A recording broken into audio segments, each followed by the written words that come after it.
내 인생이 아무리 열심히 살아도 성공 못하는 이유가 열심히는 그냥 기본입니다. 네, 반갑습니다. 성공하는 사람들은 성공의 일주일의 시작이 월요일이 아니라 금요일이다. 그래서 금요일을 잘 보내야 토요일, 일요일 여러분들이 잘 보낼 수가 있어요. 그래서 저는 직장 생활할 때도 자기 개발을 정말 열심히 할 때도 금요일 저녁이 제일 무서웠어요. 제일 싫어하는 요일이 금요일, 제일 좋아하는 요일이 월요일. 월요일은 왜 좋냐면 다시 우리가 리셋을 할 수가 있잖아요. 내가 한 주 조금 못 살았어도 월요일이 되면 다시 시작하는 마음으로, 월요일이 되게 저에게는 새로 시작할 수 있는 요일이라 되게 좋아했습니다. 저는 월요일을. 이 금요일 밤은 토요일, 일요일 날 이렇게 쉰다는 생각 때문에 나태해지기 쉽더라고요. 내 인생이 아무리 열심히 살아도 성공 못하는 이유가 제대로 살지 않기 때문이에요. 열심히 사는 게 중요한 게 아니라 제대로 사는 게 더 중요합니다. 근데 제대로 살려면 세상이 만들어 놓은 이런 조직과 틀들이 있어요. 그 틀에서 계속 위로 이렇게 업그레이드해서 올라가셔야 되는데, 간단하게 할 수 있는 게 독자에서 저자가 되는 길입니다. 왜? 계속 이 세상이 만들어 놓은 틀에서 계속 위로 올라가는 연구를 하시고 열심히 산다고 스스로를 칭찬하시면 안 돼요. 왜냐면 틀에서 만들어 놓은 꼭대기의 기준은 뭐냐면 열심히는 그냥 기본입니다. 성공한 사람들 다 열심히 살았기 때문에 성공을 했고, 하지만 그들과 나랑 다른 점은 뭐냐면 제대로 사는 연구를 안 했기 때문이에요. 그 자신에 대한 정의를 아직 잘 몰라요. 이게 왜 중요하냐면 내가 나를 정의하지 않으면 남이 나를 정의하기 때문입니다. 세상 사람들이 나를 인정을 할 때 기준들이 있단 말이에요. 그럼 우리는 욕구 중에 존중받고 싶은 욕구, 누구나 다 사랑받고 싶은 욕구가 있단 말이죠. 그 제일 위에 있는 게 자아 실현의 욕구잖아요. 근데 책을 쓰는 과정에 자아 실현이 일어납니다. 실제로 자아 실현은요, 어떤 도구를 통해서 하는 게 맞습니다. 하지만 우리가 알고 있는 도구는 뭐 명상, 책 읽기, 뭐 멘토를 찾아가기, 이제 이런 기본적인 거였죠. 근데 이거는 어떻게 보면 나를 생각하는 게 아니라 이 나의 밖에서 도구들을 찾는 거잖아요. 그렇다 보니까 그 도구가 나에게 맞는 걸 수도 있고 안 맞는 걸 수도 있잖아요. 중요한 거는 나에게 맞는 도구, 정말 내면을 끌어낼 수 있는 도구가 뭔지를, 여러분들이 다 좋다고 해서 그냥 다 해버리니까 내 입장에서는 열심히 사는 거지.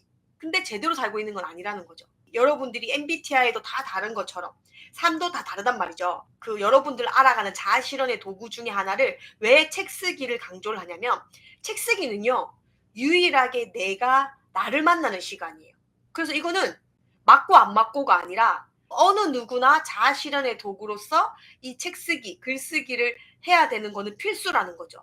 분명히 자기 개발이라는 거는 나에게 맞는 나의 달란트를 찾아가는 과정입니다. 그러면은 나와의 대화의 시간이 많아야 돼요. 근데 글쓰기나 책쓰기는 나의 이야기를 쓰는 시간이기 때문에 대화를 나 자신과 1대1로 한다는 거죠. 어떤 외부의 개입도 없이. 그렇기 때문에 어떤 도구보다 가장 강력하고 쉽게 이룰 수 있다는 거죠. 세상에는 틀이 만들어져 있는데 그 틀에 내가 굳이 맞춰서 살지 않아도 돼요. 아무것도 가지지 않았는데 내가 성공했다는 느낌이 들 수는 없겠죠. 우리가 살아오면서 만들어 놓은 성공의 기준들이 있기 때문에. 근데 그 와중에 책이라는 도구는 누구나 봐도 완벽한 도구로 보이는 거죠. 이런 책이라는 도구가 있으면 외부의 저항까지 이길 수가 있는 거죠. 왜? 이 책이라는 이 틀을 봤을 때 이미 틀이 업그레이드가 됐기 때문에 사람들이 나를 그렇게 대우해 주니까 환경이 바뀌기 시작하니까 내면도 챙기고 이 외부에서 오는 저항도 없어져 버리니까 여러분의 인생이 나도 모르게 순탄하게 다다다 흘러가는 거죠. 즐겁게 지금처럼 내가 기분 좋은 거에 집중하면서 계속 이 틀을 깨면서 위로 이렇게 올라가는 연습을 계속 하시면 됩니다. 끝까지 해내는 비밀은요, 여러분이 에너지를 어디에 쏟는지가 되게 중요한데요. 여러분이 애쓰고 있는 많은 것들이 있을 건데 그 중에서 애쓰지 말아야 되는 에너지들이 있어요. 어디에 우리가 마이너스 에너지가 생기냐면, 여러분들은 아니라고 생각할 수도 있죠. 근데 내가 내 삶을 만족은 하지만 여러분들이 기다리고 있는 그 삶이 있잖아요. 그 삶이 아니라면 지금까지 살았던 생각과 방식은 다 틀렸다라고 여러분들이 딱 정의를 할 수 있어야 돼요. 그렇게 하지 않으면 여러분들이 앞으로 삶이 달라지지 않습니다. 그럼 여러분들은 어디에 애쓰고 있냐면, 우리는 타인을 만나고 타인과 대화를 할 때 에너지가 굉장히 많이 쏠립니다. 우리는 언제 플러스 에너지가 생기냐면 혼자 있을 때, 오히려 혼자 잘 즐기고 혼자 이렇게 잘 노는 사람들이 있거든요. 그런 사람들은 이 외부에 뭔가 집중하는 게 아니라 내부에 집중을 하는 거잖아요. 근데 내 에너지는 여러분 한정적입니다. 근데 우리가 이 한도를 나에게 집중하는데 내 에너지를 많이 쓰면 되는데 우리는 알게 모르게 사람들, 타인에게 에너지를 굉장히 많이 쓰고 있습니다.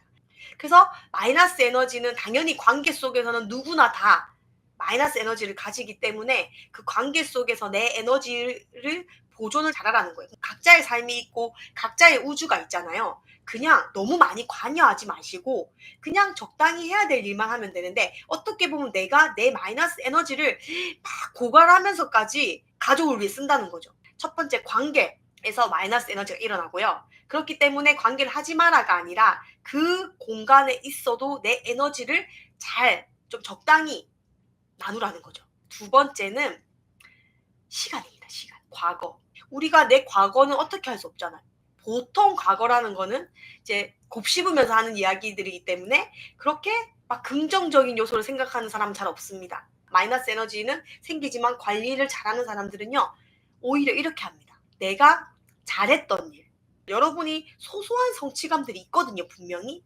그런데 여러분들은 과거를 생각을 할 때 항상 내가 실패했던 거, 잘 안 됐던 거, 나를 좀 같이 저하하는 식으로 과거를 곱씹기 때문에 과거를 생각하라고 하지 말라는 거지 내가 잘했던 거를 계속 곱씹을 필요가 있습니다. 그래서 진짜 성공하고 진짜 부자인 사람들은요.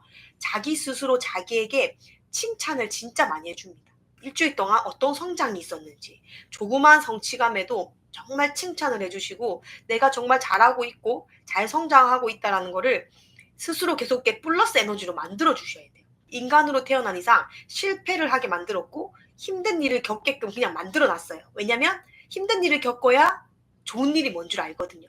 그러면은 그 무엇보다 내 자신에게 한 주 한 주 잘하고 있는데 어떤 일을 잘하고 있는지 계속 스스로 곱씹으면서 플러스 에너지를 계속 만들어 가셔야 돼요. 근데 끝까지 해내는 사람들은요. 결국 자기 자신을 사랑하는 사람이고 내가 하고 있는 일에 계속 잘한다 잘한다 해주는 사람입니다. 내가 남은 그렇게 칭찬해주면서 왜 자기 자신한테는 이렇게 칭찬에 약하신지 지금부터라도 항상 나의 모든 것들은요. 외부가 아니라 내부에 집중이 되셔야 됩니다.